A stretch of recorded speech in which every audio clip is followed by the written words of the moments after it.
வணக்கம் உறவுகளே, இன்றைக்கி நாங்கள் கறி பன் எப்படி பண்ணுறதுன்னு பார்க்க போகிறோம். இங்கிலீஷில் கறின்னா கூட்டுன்னு பொருள்படும். இப்போ கறி எப்படி பண்ணுறது, அந்த பன் எப்படி பண்ணுறதுன்னு பார்க்கலாம். இப்போ நாங்கள் எந்த ரசாயனமும் கலக்காமல் எப்படி பண்ணுறதுன்னு பார்க்கலாம். 1/2 கிலோ நாகா மைதா எடுத்துக்கோங்க. 1.5 ஸ்பூனில் ஈஸ்ட்டு, அப்புறம் 3 ஸ்பூன் சுகர், ரெண்டையும் ஒன்றா கலந்து மிக்ஸ் பண்ணி ஒரு 10 மினிட்ஸ் வச்சுக்கோங்க.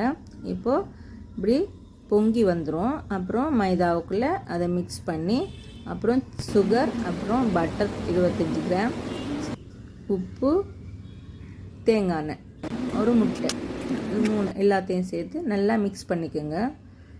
தேவையான அளவு தண்ணி சேர்த்துக்குங்க. இப்போது நல்லா மிக்ஸ் பண்ணதுக்கப்புறம் கையில் ஒட்டாத பதமாக வரும். அதை இப்படி ஒரு 3 மணி நேரம் வச்சுருங்க. இப்போது கறி எப்படி பண்ணுறதுன்னு பார்க்கலாம். வெங்காயத்தை நல்லா தாளிச்சுக்குங்க. கருவேப்பிலை, மிளகாத்தூள், உருளைக்கிழங்கு, பட்டை, மிளகுத்தூள், உப்பு எல்லாம் ஒன்றா மிக்ஸ் பண்ணி கறி பண்ணி வச்சுக்கோங்க.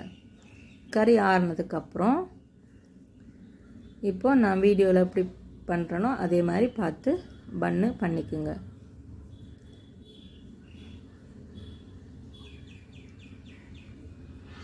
இப்போது பன்னு ரெடி ஆகிடுச்சு.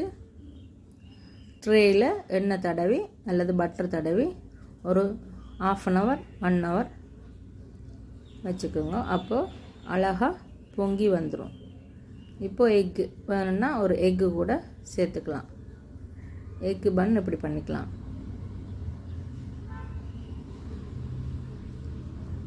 எந்த ரசாயனமும் கலக்காத சூப்பர் பன் இது. நீங்கள் வீட்டில் உங்கள் குழந்தைங்களுக்கு பண்ணி கொடுக்கலாம். சின்னதாக ஒரு பாட்டு பாடிக்கலாம்.